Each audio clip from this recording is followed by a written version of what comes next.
Bismillahirrahmanirrahim. Assalamualaikum warahmatullahi wabarakatuh.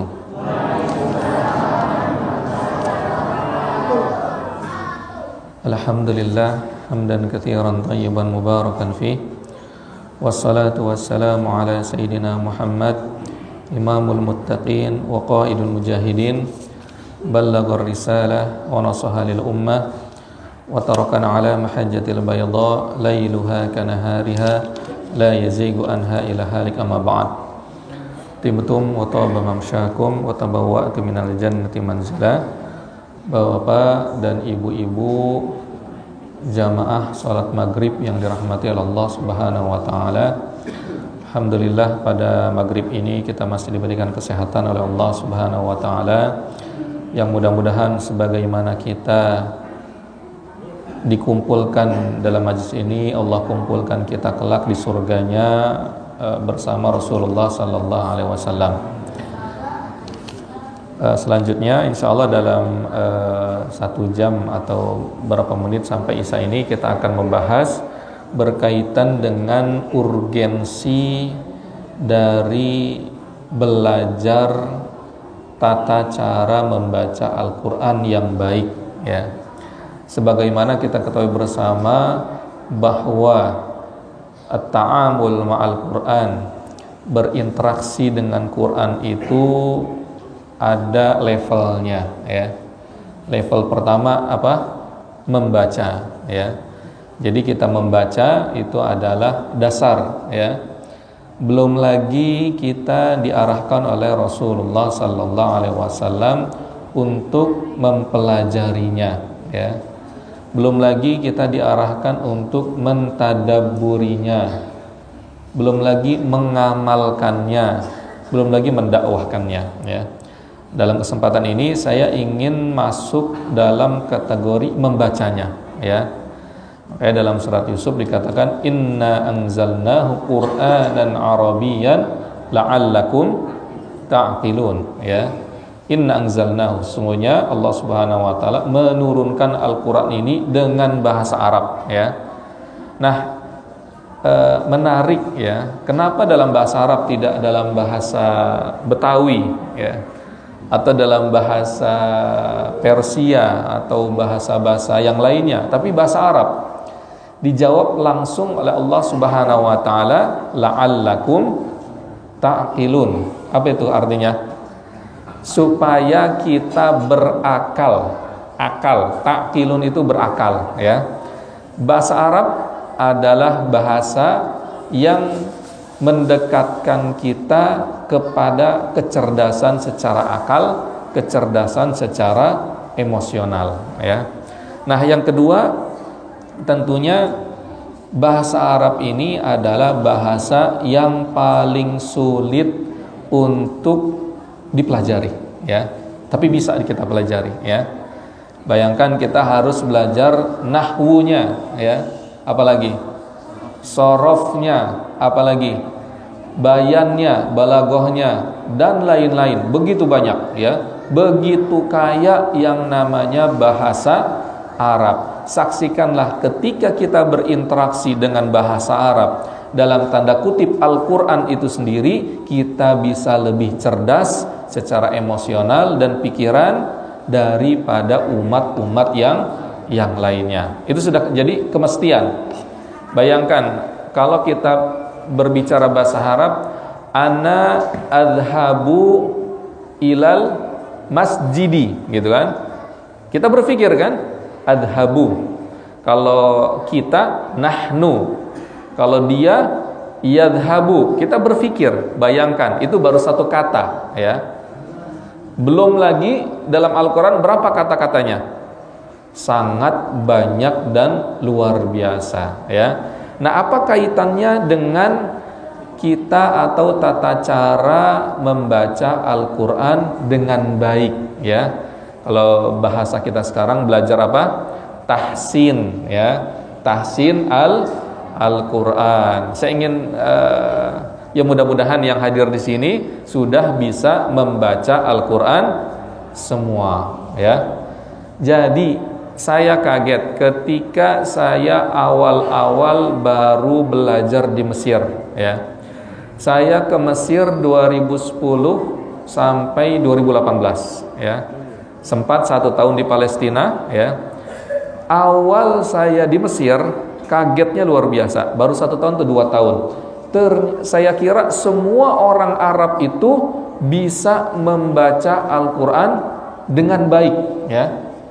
Ternyata ketika lagi itikaf, ada orang Mesir baca Al-Qur'annya salah-salah padahal orang Arab, ya. Di sini kita bisa mengambil pelajaran, ternyata orang Mesir pun sama seperti kita. Yang pintar-pintar, yang tidak pintar, ya sama juga yang tidak pintar, ya. Baca Al-Qur'annya salah-salah padahal dia orang Arab, ya. Berarti ini menandakan bahwa bahasa Arab itu sangat luar biasa, ya.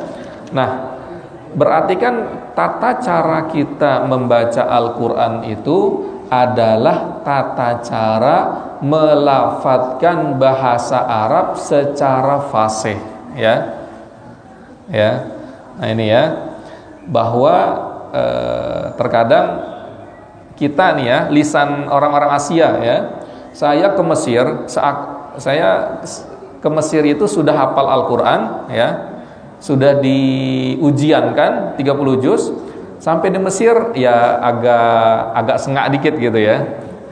Ternyata saya belum ada apa-apanya, ya. Saya misalnya naik bis, ya, Bu'oth, ya. Saya tinggal di Madinatul Bu'oth, ya, tempat mahasiswa asing yang berbeasiswa. Saya ngambil S2 di sana, ya. Kata saya rahila Bu'oth, ya. Kata orang Mesir. Jadi ainnya saya salah. Coba Bapak ain, coba. Ain, ya. Coba ain. Madinatul Bu'oth, coba. Nah, ya, itu kita tuh, ya. Ain seperti hamzah, ya. Bayangkan, saya ingin membandingkan dengan saya pribadi, ya. Sudah 30 juz sebelum ke Mesir, ya, sudah diujiankan. Di sana ain saja masih salah. Kata saya bu'oth, kata orang Mesir, kata dikira dia bu'uth gitu kan. Padahal kan kata dia bu'oth, bu'oth katanya. Jadi ainnya harus ditekan. Bu'oth, ya. Kita selama ini gimana coba? Bu'oth gitu aja kan. Kadang dekat kepada hamzah, ya. Nah ini, ya. Ini ingin saya katakan, ternyata kita harus masih perlu belajar lagi, ya. Tidak ada namanya, jadi ilmu itu tidak ada yang namanya purna, ya. Semakin kita memahami ilmu itu, semakin kita merasa bodoh, ya. Itu contoh kecil. Huruf apa tadi? Ain, ya. Biasanya orang Asia sulit itu harfu qaf. Kalau dikasrohkan, coba coba yang ihdinas sirata, coba apa lanjutannya? Yang lain coba Bapak-bapak. Jadi mustaqim gitu kan. Kadang ada yang sampai di mustaqim gitu kan. Itu kurang benar. Ya, yang benar gimana? Mustaqim, ya. Jadi yang namanya kalau kasroh itu harus gini nih, nyengir, ya. Itu menjadi rumusan, ya. Kalau yaitu saya dapatnya dari mana? Dari Mesir, ya. Ketika saya ternyata saya belum ada apa-apanya, akhirnya saya berguru ke beberapa syekh di sana, ya. Alhamdulillah saya sudah dapat sanad, ya. 4 qiraat, alhamdulillah. Sebenarnya bisa 10 qiraat, ya, cuman karena tesis dan lain-lainnya yang sisanya itu baru juz 11, tapi yang 4 qiraat itu sudah selesai, alhamdulillah. Jadi kita harfu qa, ya. Jadi intinya bahwa pelafazan Al-Qur'an atau bahasa Arab itu simple, 3 saja yang pertama, ya. Kalau fathah itu mangap, seperti itu, ya. Misalnya al-ha, Alhamdulillahi rabbil alamin. Jadi ya. Terkadang orang gini aja. Harus mangap ya. Itu rumus yang pertama nih ya. Fathah harus apa? Mangap. Mangapnya nggak ragu-ragu. Saya ngajarin istri saya gini-gini dia. Malu mungkin kayak perempuan gitu kan. Gini-gini. Mangap ya. Kalau kasroh dia apa? Nyengir. Gini ya. Coba mustaqim itu nggak kena. Karena harfu qafnya apa? Kasroh atau fathah? Kasroh.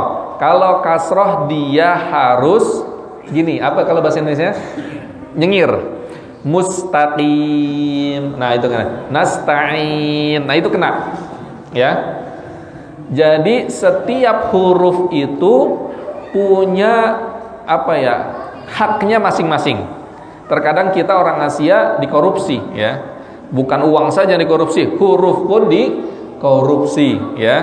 Kalau mustaqim, nah itu ngorupsi huruf qa 40% lah ya. Harusnya 100 juta jadi 60 juta. Tapi mustaqim harus sempurna, minimal 90 sampai 100%. Nah, kalau dhammah harus manyun. Nah ini ya.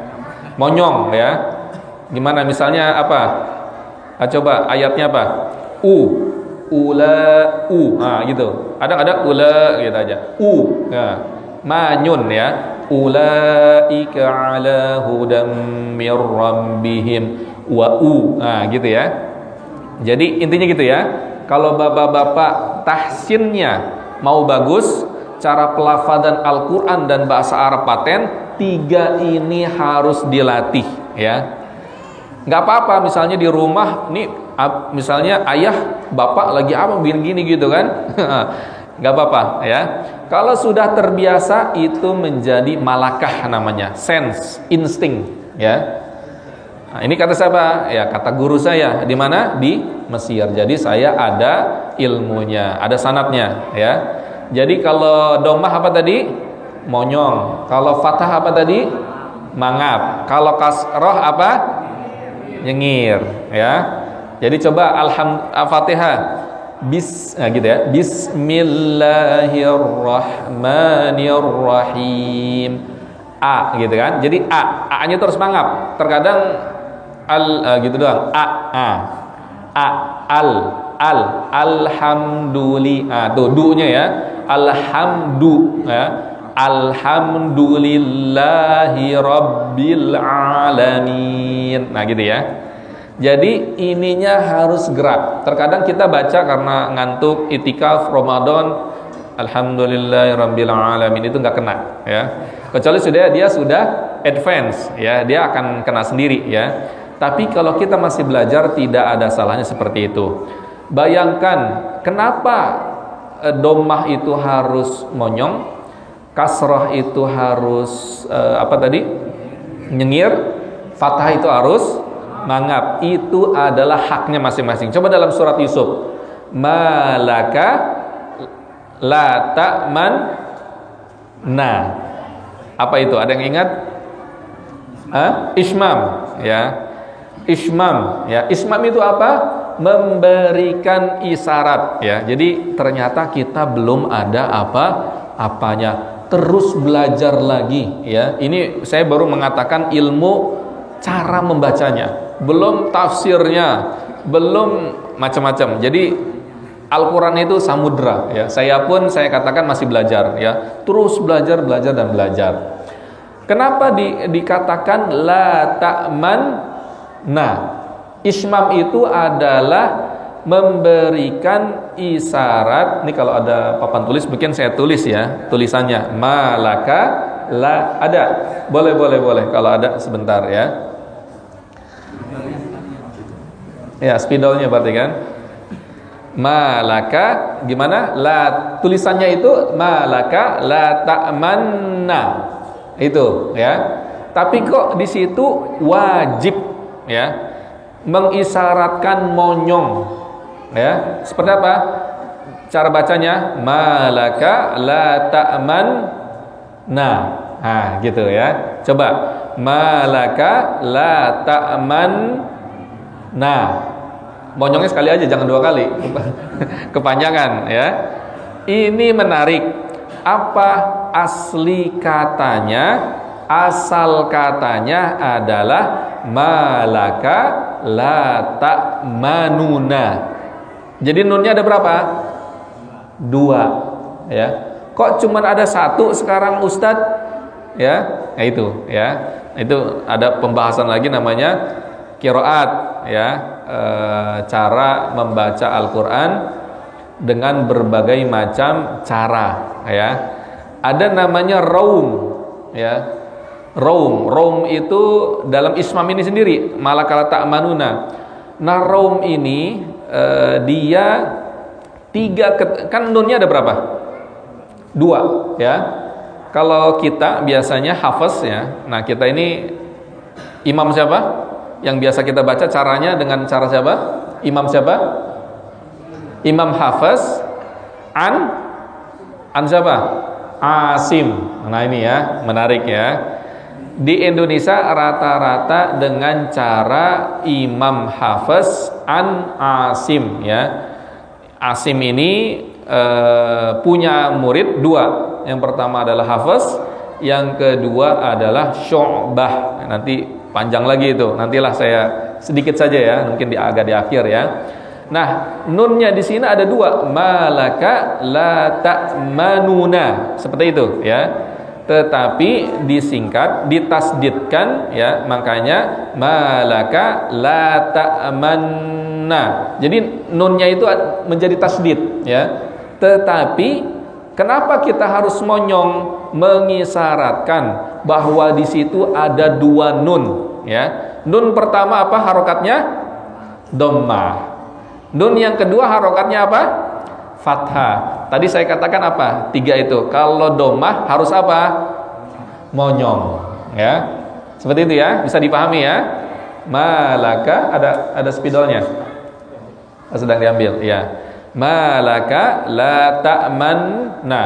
Nah, kalau raum gimana Ustaz? Raum ini di riwayat kita Hafiz an Asim ya. Itu tidak dipakai ya, tetapi qiraat yang lain itu dipakai. Nah, dibaca kan nunnya ada berapa tadi?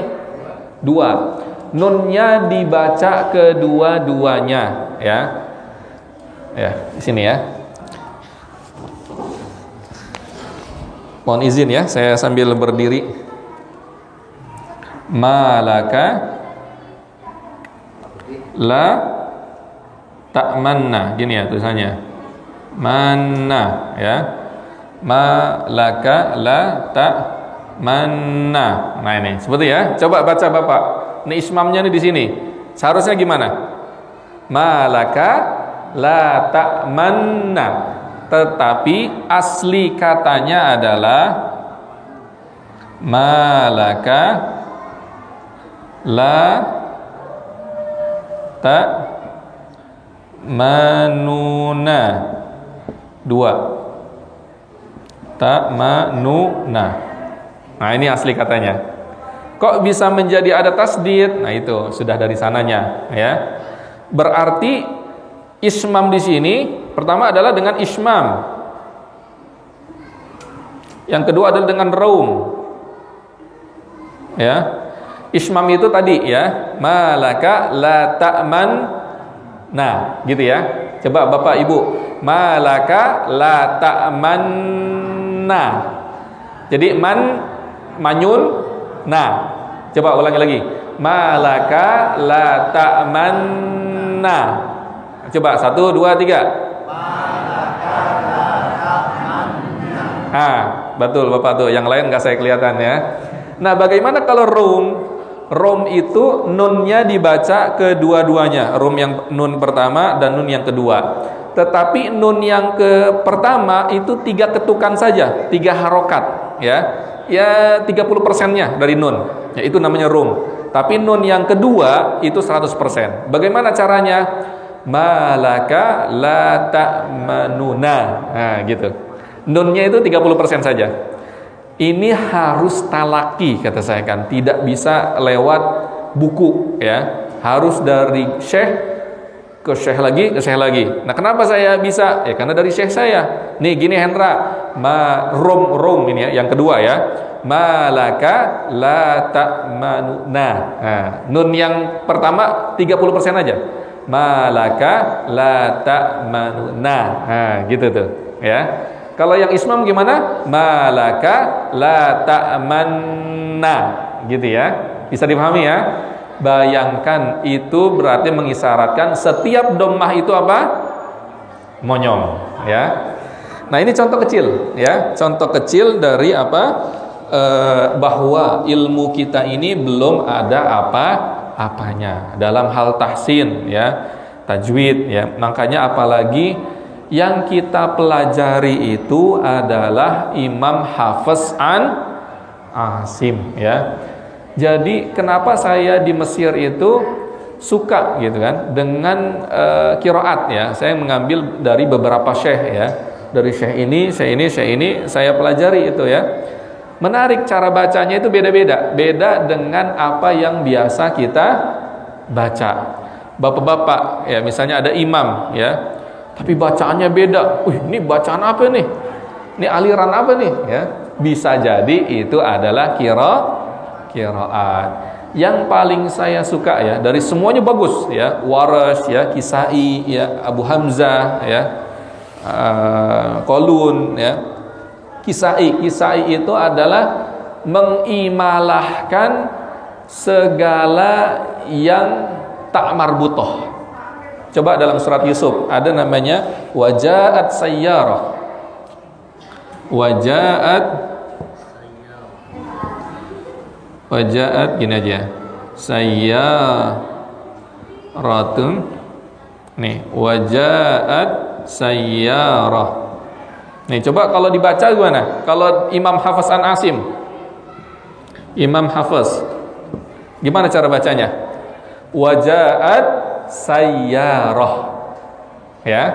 Tapi Imam Kisai bagaimana cara membacanya? Kisai. Wajaat sayyarih. Apa bedanya? Diimalahkan ya. Nah, Kisai ini Imam Kisai ya. Imam Kisai itu seperti Imam Asim ya. Gurunya Imam Asim itu siapa? Gurunya Imam Hafiz ya. Nah, Kisai ini selevel lah dengan Imam Asim tadi ya. Nah, beliau riwayat yang berasal dari beliau mengimalahkan seluruh tak marbutoh ketika waqaf ya. Wa ma adraka mal hutamah ya. Kalau kita apa? Hutamah ya. Narullahil muqadah gitu ya. Ya. Ternyata memang ini kenapa Ustadz ada banyak tata cara membaca ya?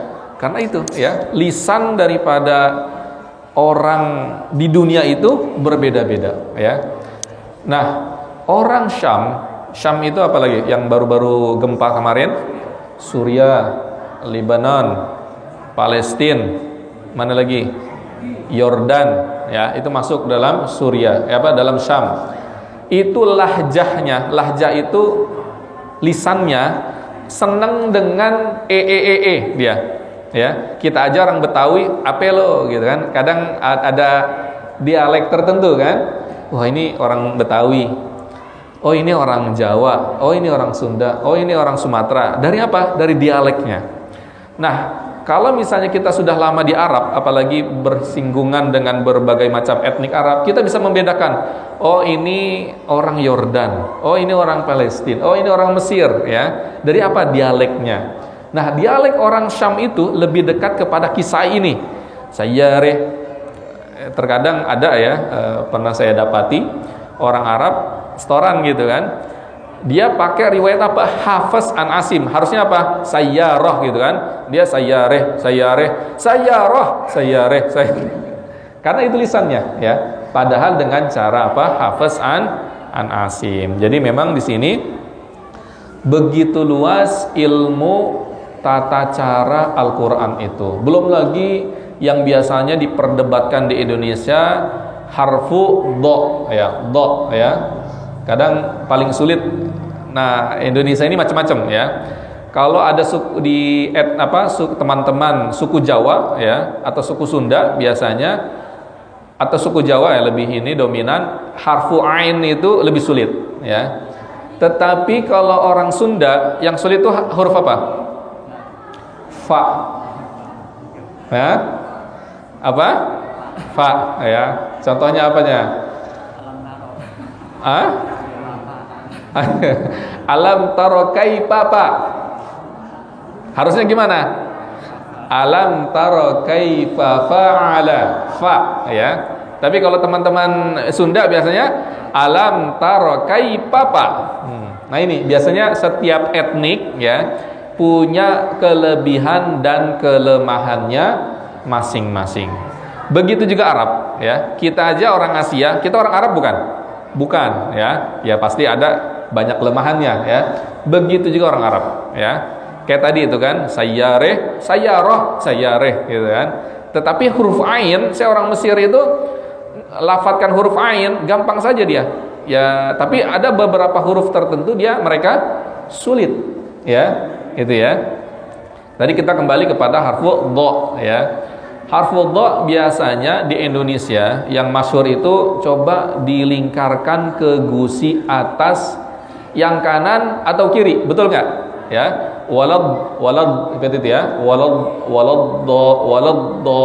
dhalin tanpa adanya qalqalah ya, haram. Nggak boleh intinya walad, nah itu nggak boleh ya. Walad dhalin, nah itu nggak boleh ada qalqalah, tapi manjang dia, walad istitalah, walad dhalin. Makanya ternyata ini saya dapatkan di Mesir juga ada riwayatnya, tapi riwayat tidak masyhur ya, tapi bersambung kepada Rasulullah sallallahu alaihi wasallam. Harfu dha itu mendekati harfu dha ya. Ada sedikit hamesnya. Nah, pernah saya baca gitu di Indonesia, ditanya, ini ada riwayatnya kata saya. Bagaimana cara bacanya? Ghairil maghdubi alaihim waladdallin. Berarti kan kayak mendekati dha.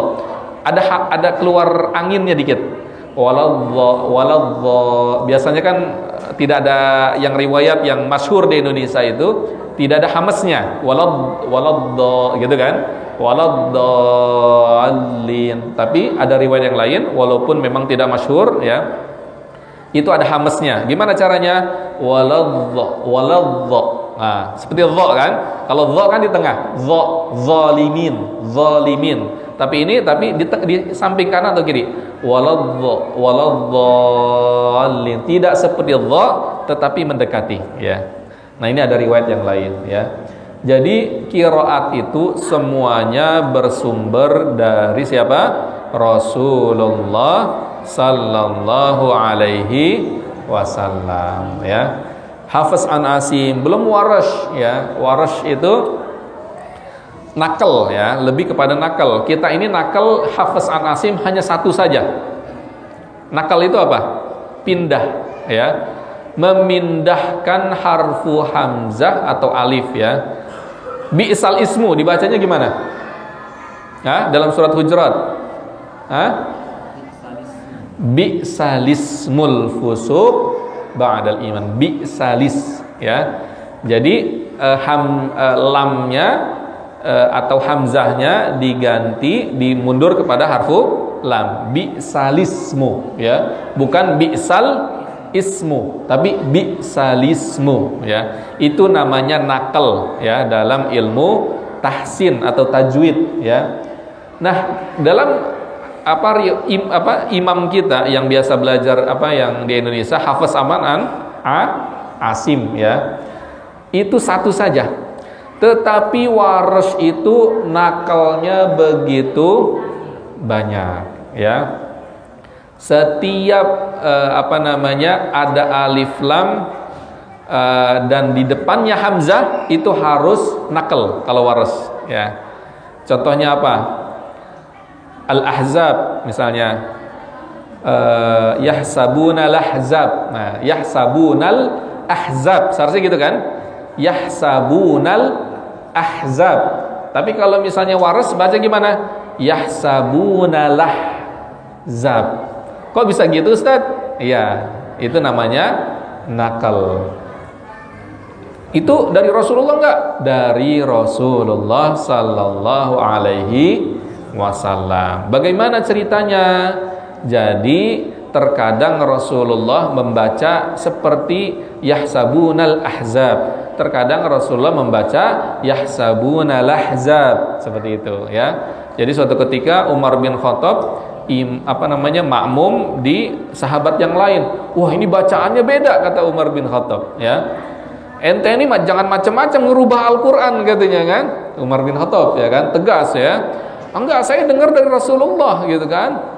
Ente ngibul gitu kan. Ayo kita ke Rasulullah ya. Akhirnya Umar bin Khattab dengan agak tentunya tegas lah, bukan temperamen ya. Temperamen bisa juga ya. Jadi tegas ya, datang kepada ya Rasulullah. Ini orang pengen ngerubah Al-Qur'an. Apa kata Rasulullah? Coba ente baca ya. Bla bla bla bla ya. Coba ente Umar baca. Bla bla bla. Beda ya. Apa kata Rasulullah? Hakadha ma unzil, hakadha anzal ya. Dulu diturunkannya seperti ini pun diturunkannya seperti ini. Dua-duanya boleh dibaca ya. Bagaimana kok bisa dua-duanya? Yaitu ya, bahwa Al-Qur'an ini mengandung 7 tata cara baca Al-Qur'an ya. Makanya Rasam Utsmani ya itu sudah mewakili. Nah, ini yang biasanya Bapak Al-Qur'an kan ada Utsmani ya, ada Quran Utsmani, ada Quran dari mana ya. Quran Utsmani itu sudah mewakili 7 qiraat yang ada beredar ini, bahkan 10 qiraat, bahkan 40 qiraat ya. Anggaplah 7 atau 10 qiraat. 7 itu adalah sugro, kubro itu adalah 10 qiraat ya. Itu sudah mewakili ya tata caranya. Misalnya tadi bi'salismu atau bi'salismu ya, atau nakal tadi bisa juga ada juga yang beda ya, bisa ya. Setiap ada bi'sa yang hamzah sebelumnya kasrah itu dibacanya bisa ya. Ya, bisa ya. Bisalismu. Nah, itu kan kayak gitu kan. Sangat banyak ya. Saya katakan sangat banyak. Ini makanya ingin saya sedikit pengenalan berkaitan dengan bagaimana tajwid dan tahsin itu. Ternyata kita harus banyak belajar lagi. Jadi, Ustadz saya sudah sepuh ini ya. Jangan malu ya. Jangan malu ya. Kita belajar sama cucu kita. Nggak, cucu kita lebih pandai, nggak apa-apa kita belajar ya. Atau dengan anak kita dan lain-lainnya ya. Jadi ada 7 qiraat ya. 7 qiraat itu adalah 7 bacaan ya yang bersumber dari Rasulullah. Itu namanya kubro ya. Ada yang namanya sugro ya. Ada Imam Nafi ya. Imam Nafi itu di Madinah ya. Muridnya siapa? Qalun dan Warash ya. Qalun ini orang Mesir. Ada Ibnu Katsir, Bazzi dan Kunbul itu di Mekah ya. Abu Amr itu di Irak ya, Duri sama Susi. Ibnu Amir itu di Syam ya. Ibnu Amir dan Hisham. Abu Zakwan, Ibnu Amir, Hisham dan Asim. Nah ini ya, Imam Asim ini dari Irak ya. Jadi riwayat kita ini Hafiz, muridnya Asim itu berapa? Ada 2, Syu'bah dan Hafiz ya. Kalau 7 dikali 2 berapa? 14. 10 dikali 2 berapa? 20. Kita masih belajar 1/20 dari tata cara membaca Al-Quran, tahsin dan tajwid ya. Di Indonesia, buku-buku tajwid di Indonesia, mat wajib muttasil ya, atau mad jaiz munfasil lah ya. Mad jaiz munfasil panjangnya berapa? 5 sampai 6. Di buku-buku tajwid anak SMP, SMA boleh 2, boleh 4, boleh 6 ya. Padahal itu adalah riwayatnya riwayat kubro ya. Kalau riwayat biasa itu tidak boleh 4, tidak boleh 2 ya. Kalau kita ngambil sanad nih misalnya Bapak ngambil sanad ke saya. Kalau Bapak baca mad jaiz munfasil 4 harokat atau 2 harokat, nggak dapat sanad gitu kan. Harus 5 atau 6 ya. Kecuali Bapak mengambil sanadnya yang kubro. Kubro itu yang udah advance lagi ya. Boleh 2, boleh 4 ya. Nah, di buku-buku tajwid kita boleh 2, 4 atau 6. Padahal itu yang udah advance ya. Nah, itu memang makanya harus konsisten. Kalau mad jaiz munfasil dia 6 terus 6 ya. Nggak boleh misalnya dia ayat ini 6, ayat selanjutnya 2, nggak boleh ya.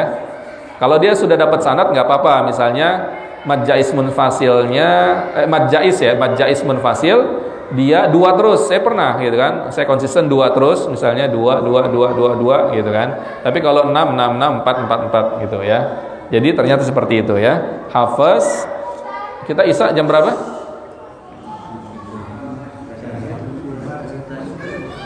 Berapa menit lagi? 5 menit lagi. 6 menit lagi. Oke, sebentar lagi saya sudahi untuk kita tanya jawab ya. Dan begitu banyak ya. Di sini ada Kisai, Abul Haris, Duri ya. Kisai ini sangat menarik yang tadi saya katakan sayyarah, sayyareh gitu kan. Dan macam-macam. Jadi intinya adalah jangan kita berhenti dari terus belajar membaca Al-Quran, baik tahsinnya atau tajwidnya ya. Yang minimal kita matengin dulu nih, yang hafaz an Asim ya. Biasanya ada buku-buku tertentu ya, buku pegangan, apa nama bukunya biasanya yang dipakai itu? Pakai bahasa Indonesia ya. Apa nama bukunya? Ilmu tajwid kita tahu apa ya. Banyak versinya ya. Jadi kita matengin itu ya. Karena kalau kita umroh nanti biasanya kalau bawa umroh, ini kok bacaannya beda, tata cara sholatnya beda, ternyata kita belum ada apa-apanya ya. Jadi ilmu itu begitu luas. Tapi kita matengin itu aja dulu ya. Tata cara tajwid ya, kalau mat tobi'i seperti apa, mat lain seperti apa ya. Tahsin, sifatul hurufnya bagaimana, huruf halaq itu apa aja ya, a, ain ya, ha ya. Ha, kadang ha besar itu kita seperti itu ya, sampai harus gitu. Sampai dada diajarin saya waktu kecil bagaimana cara bedain hak kecil dengan hak besar. Hak kecil itu ha, al-ha itu benar ya. Tetapi hak besar itu harus dengan dada, suara dada itu kurang benar ternyata ya. Misalnya al-ha gitu. Al-haakumut takatsur. Al-ha, berarti kan dada, suara dada. Padahal itu kurang baik. Sebenarnya ha itu tipis saja. Al-ha itu udah cukup. Al-haakumut takatsur. Dengan kita normal itu sudah masuk hak besar. Intinya gitu ya. Tapi kalau hak kecil harus tipis. Al-ha. Nah gitu ya. Alhamdulillahirabbil al-ha ya. Ya, jadi kita jangan kalau yang hak besarnya itu ya, normal saja itu sudah hak besar ya. Tapi ketika ada hak kecil yang ha'id al-ha itu baru kita tipiskan al-ha. Nah itu baru ya. Tapi kalau al-ha, nah itu hak besar ya. Itu ya berkaitan dengan tahsin dan tajwid.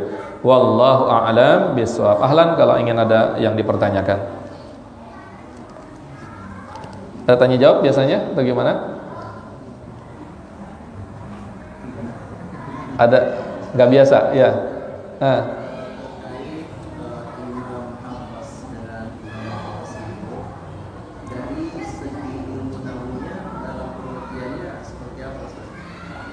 Kan seperti ada waduhai ya, dalam pengertian keilmu nahwunya itu apakah tidak merubah makna atau seperti apa?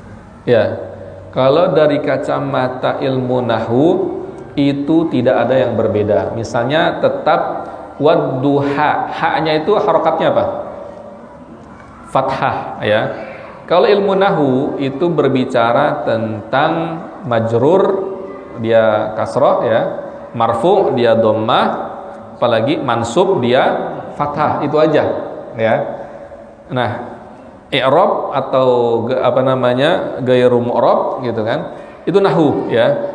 Tapi kalau qiraat itu tata cara bacanya ya. Tadi wadduha walaupun fathah ternyata dibacanya wadduhe. Ada juga yang taklil ya, itu wadduhe itu imalah ya. Ada juga dengan taklil wadduha ya. Misalnya bismillahi majreha. Kau bukan majro gitu kan. Walaupun ada yang baca majro ya. E itu ada imalah. Kalau e itu ada taklil ya, setengah imalah ya. Jadi kalau bapak-bapak sudah nanti anak-anak bapak lah mudah-mudahan belajar ke Mesir atau ke Saudi ya. Biasanya kalau imalah itu e ya, tapi kalau taklil itu setengahnya imalah ya. Majreha kayak gitu ya. Jadi tidak mempengaruhi nahwu itu sendiri, tapi tata cara bacanya. Kadang kita bahasa Inggris pun seperti itu ya. Misalnya home dibacanya apa? Home gitu ya. Brother dibacanya apa? Brother ya. Itu cara baca. Saya belajar bahasa Perancis, terkadang beda lagi gitu kan. Tulisannya sama, misalnya home ya. Kalau misalnya di Inggris home, kalau misalnya di Perancis home gitu, kayak gitu. Home tambah itu, kayak gitu ya. Walaupun tulisannya sama, tetapi tata cara itu. Ada lagi yang lain? Silakan. Ya, ada formula kita belajar Fatihah aja dulu Ustaz. Ya, Al-Fatihah boleh insyaallah. Mudah-mudahan kalau ada kesempatan lagi nanti kita bisa mulai dari Al-Fatihah ya. Tahsinnya ya. Kalau misalnya bapak-bapak selesai sampai 30 juz dan layak, berarti kan dapat sanad dari saya. Saya misalnya yang ke-29, bapak yang ke-30, atau saya yang ke-33, bapak yang ke-34. Tapi saya tidak sembarang memberikan sanad karena amanah ilmiah. Karena guru saya bayangin, saya baca satu halaman, bapak berapa menit satu halaman? Berapa kira-kira? 10 menit lah ya. 10 menit. Saya bisa sampai 1 jam baca depan saya sampai keringetan gitu. Saking apa? Ketatnya. Tapi sangat luar biasa yang saya dapatkan. Ternyata dia ketat, tapi hikmahnya tuh ketika di kemudian hari saya dapati gitu ya. Wallahu a'lam bishawab. Jazakumullah khairan. Mudah-mudahan kita bisa silaturahim kembali ya. Memperbaiki bacaan kita ya, tata cara kita, karena semuanya ibadah ya di sisi Allah Subhanahu wa taala. Kurang lebihnya mohon maaf. Assalamualaikum warahmatullahi wabarakatuh.